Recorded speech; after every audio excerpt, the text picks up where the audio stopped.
Okay, so hello all and welcome to this video where we'll see the concept of theory of price and profit maximization under theory of price. So this concept is there in the chapter of pricing decisions in SCMP, that is new syllabus costing also, as well as old syllabus AMA also. For those who haven't seen the concept before, you might have seen something like P is equal to A minus BQ or MR is equal to A minus 2BQ while solving questions. Okay, so this is that same concept. We'll see what is that equation, why that works, and where that comes from. Okay, so if we see this concept is there in study material of SCMP, if you see this profit maximization model is given, and there is one example also that they have given, Aditya Heavy Engineering Limited. This same example is also there in AMA, that is old syllabus study material in the chapter of pricing decisions. But let's not solve this question because they've already solved it. Let's solve a different question which is from old syllabus practice manual. Okay, in the chapter of pricing decisions in old syllabus practice manual, you can see a similar question. Even though it is an old syllabus practice manual, it is applicable for both old and new syllabus. Okay, so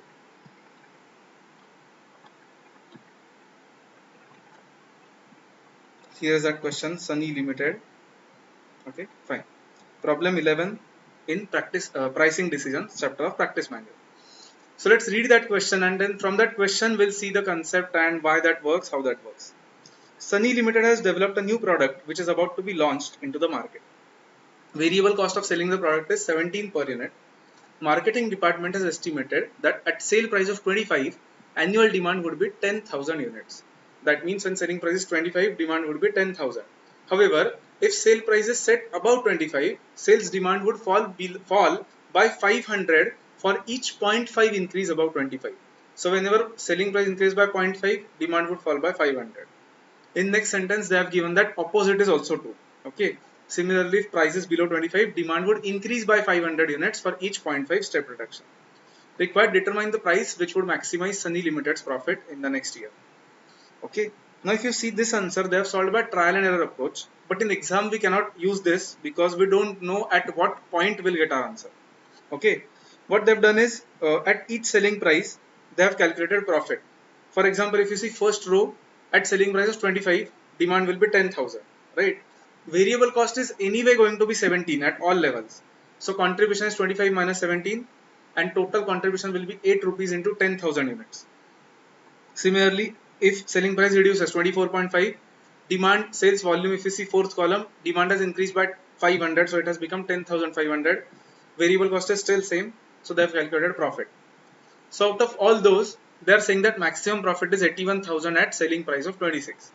But we cannot do this in exam because we don't know at what point we'll get maximum profit. We might have to do this for a lot of sales levels, right? So let's not follow this. Let's use that theory of price. Okay. For that, what we can try first is, let's try to plot this on a graph. Okay. Let's see what happens if we plot this on a graph. Okay. See this file, I've prepared a spreadsheet. Demand, price, sales, that is demand into price, minus variable cost and profit. If you see at this selling price of 25, you can observe that demand is 10,000, and so total sales are 25 into 10,000, variable cost is 17 into 10,000, and profit is the difference. Okay, so at different levels I've calculated sales, variable cost and profit. And now the interesting thing is, if we plot this on a graph, then let's see what happens. Okay, see, this orange line is line of sales. Sales are increasing up to a certain point, but then they are decreasing. Okay, if you see sales are increasing, orange line is increasing up to a certain point, then it is decreasing. Gray line is obviously variable cost because variable cost is same on per unit basis, so it will always increase. And yellow line is of profit, which is sales minus variable cost. So if you observe, when variable cost is going above sales, profit is going below zero. That yellow line is going below zero because then we'll have loss, right? Fine. So what is our objective? To find maximum profit. That is that yellow line. We have to find maximum point of that yellow line. Okay. So maximization as a concept we have seen in the chapter of LPP, linear programming problem also. But that works only when something is linear, that is in straight line. So it is not going to work in this case, right? Fine. So let's try to develop some relationship between price and quantity. Okay. If you see, whenever price increases by 0.5, quantity reduces by 500 every time. That means there is a linear relationship between price and quantity. So let's try to form an equation between price and quantity which will be true at all levels. Okay. Now, this is not relevant, so you can forget about this part, but just to understand the concept, an equation in two variables, a linear equation, can be expressed like this: y is equal to a plus bx, okay, where b is called as slope and a is called as intercept. Okay, intercept and slope. So if we get intercept and slope of this line, we'll be able to establish a relationship between p and q. Let's try to see how. Now, maybe we are going to add something like a plus bq if we put p as y and q as x, right? Okay, then tell me, if q is 0, if we put q as 0, then can I say this equation will just become p is equal to a, right? So we can define a as value of p, that is price, when quantity is 0. Okay, we can put a as price when quantity is 0. Now we already have that, or we can calculate that. We know a relationship between price and demand. We know that when price is 25, demand is 10,000. As price increases by 0.5, every time price increases by 0.5, demand decreases by 500, right? So can you try to find when demand reaches 0, price will be how much? Try. Okay. To become 0, we have to reduce demand by 10,000. Okay, so if it reduces by 500 every time, how many times will it have to reduce? 10,000 divided by 500, that is 20 times we'll have to reduce it. That means this will have to increase 20 times. So if we increase price by 0.5, 0.5, 0.5, 20 times, then can I say it will increase by 0.5 into 20, that is 10 rupees, correct? Original price is 25, so new price will be 25 plus 10, that is 35, at which quantity will be 0. We can also verify this from the spreadsheet that we just saw. Okay, if we open this, then if you see, at price of 35, 25 plus 10, demand is 0, first row, right? Fine. So we can put a as 35 directly, right? Fine. Now, we know that when price increases, demand decreases. That means there is negative or inverse relationship between them. So, this slope of that curve is going to be negative. In fact, if you remember, demand curve is always negative, and this is nothing but demand curve. Because if we plot quantity here and price here, then this is nothing but demand curve. It should not go into this area. Okay. So, we can write, instead of plus bq, we can write minus bq to simplify it, and formula for slope is change in y upon change in x, which is nothing but derivative. Actually, it is related to the concept of derivative. That is, in this case, it will be change in price upon change in quantity. So let's try to find. We know that whenever price changes by 0.5, quantity changes by 500. Okay, actually it changes by negative 500, but we have already written minus here, so let's not do it. So 0.5 divided by 500. Check out how much is that. 0.5 divided by 500. 0.001, right? 0.001. So we now know A and B. A is price when quantity is 0. B is change in price upon change in quantity. So equation for price will become 35 minus 0.001 Q. Okay. You can verify this. If we put quantity as 10,000, then price should be 25. You can put quantity as 10,000 and check whether price becomes 25. Okay, fine. So you can check it by yourself. So this is the equation of price. Now, when we have a graph like this, we know that revenue is increasing up to a certain point and then it starts decreasing. But variable cost is always increasing. Sales are increasing and then decreasing, but variable cost is always increasing.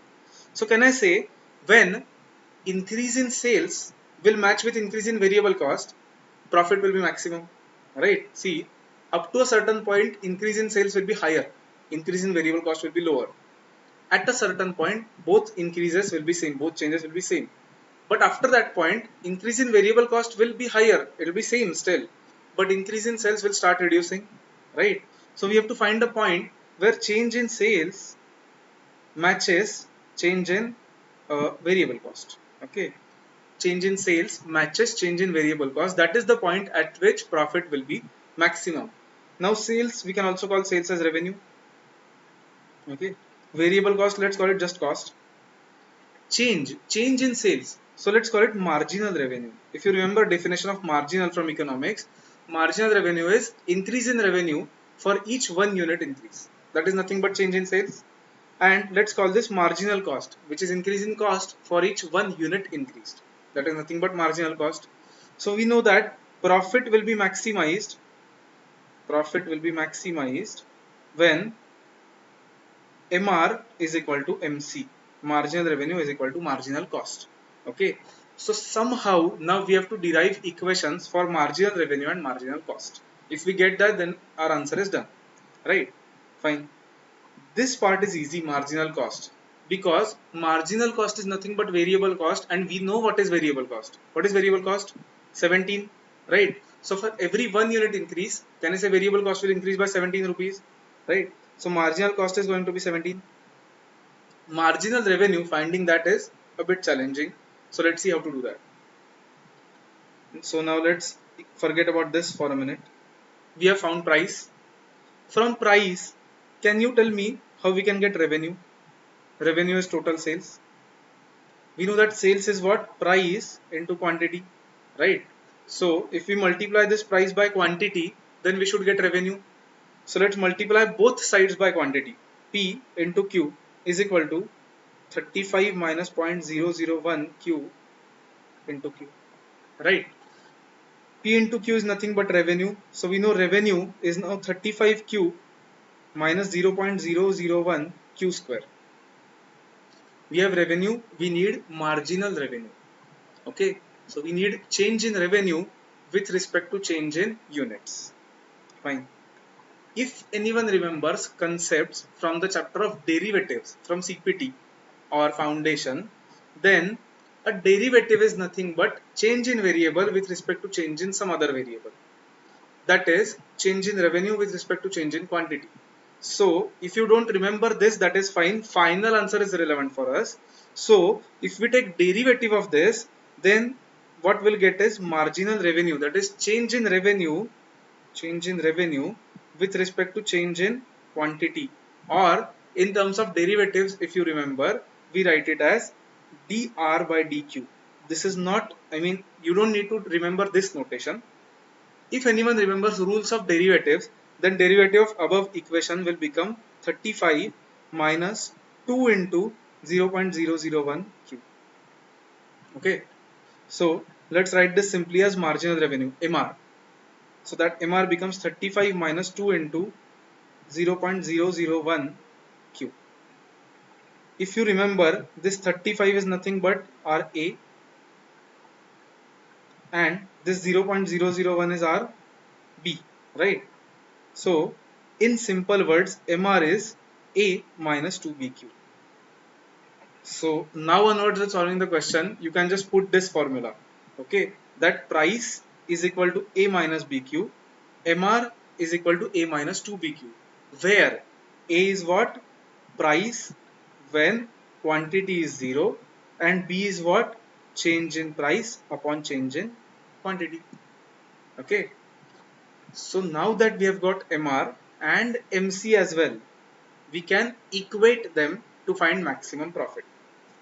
So let's try to equate them. Let's put MR is equal to MC. Okay, that is 35 minus 0.002Q is equal to 70. Okay, can you try to solve this equation? You can take this 0.002Q as positive.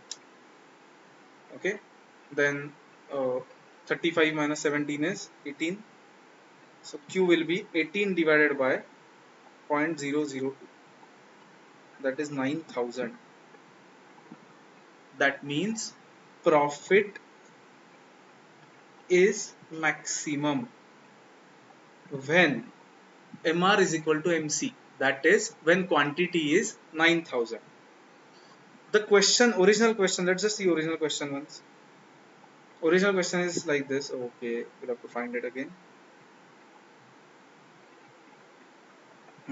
Original question was this: determine the price which would maximize Sunny Limited's profit. So we have got quantity at which profit is maximum. How can we find price? Do we have equation for price already? P is equal to A minus BQ. We have already found this. P is equal to 35 minus 0.001 into Q. Q is 9000. So put Q as 9000 and check what is price. 35 minus 0.001 into 9000. That is 26. Okay. So at price of 26 and quantity of 9000, our profit will be maximum. Let's check out whether the answer is matching with their answer. Okay. Okay, what's wrong with this? Sunny.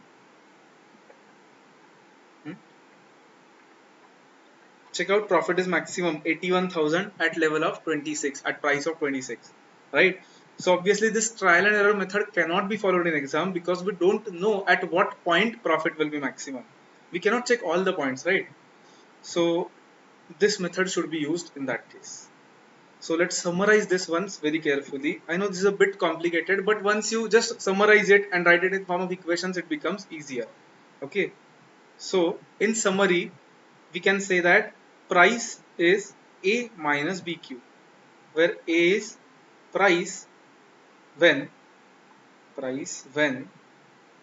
quantity is 0 and B is change in price upon change in quantity. Okay. From this we can get relationship between P and Q. Then we need second relationship, which is marginal revenue. Marginal revenue is A minus 2BQ, that is derivative of revenue. So we get the second equation, and we need third equation, which is marginal cost. Marginal cost in our context is nothing but variable cost, right? Fine. Then profit is maximum when profit maximum when MR is MC, that is A minus 2BQ is equal to variable cost per unit. Okay, so this we have to solve to get Q, and then that Q we have to put in this P to get price. Okay, so is this clear? So this concept is a good one based on the concept of derivatives from maths. So we don't need that knowledge actually, but understanding the logic behind this is important. The profit is a curve like this on a graph. That is why to find this maximum point, we have to use this concept and not LPP. Otherwise, to maximize, we would have used LPP if it was linear. Okay. Now on this concept, there is a very good question in the chapter of transfer pricing in old syllabus practice manual, and the same question is there in new syllabus SCMP in the chapter of pricing decisions. Okay, it has something like wagons and bogies. Okay, you might have seen that question, wagons, bogies, and something. So that is a really very good question which uses this concept. So maybe you can try out that question by yourself, and if you have any doubt, let me know. I hope this concept was clear to everyone, and do revise, don't skip it because it is kind of important. And since for old syllabus now only last two exams are remaining, so every concept is equally important. You cannot skip anything from practice study material. In practice manual there is no question on this concept, but that does not mean you should skip it. You should also study those concepts which are not in practice manual. For new syllabus people, everything is compulsory. You have to study because if a question comes for 10 marks, then you should not skip that. Okay. So I hope this was helpful. If you have any doubt, let me know. So thanks for watching.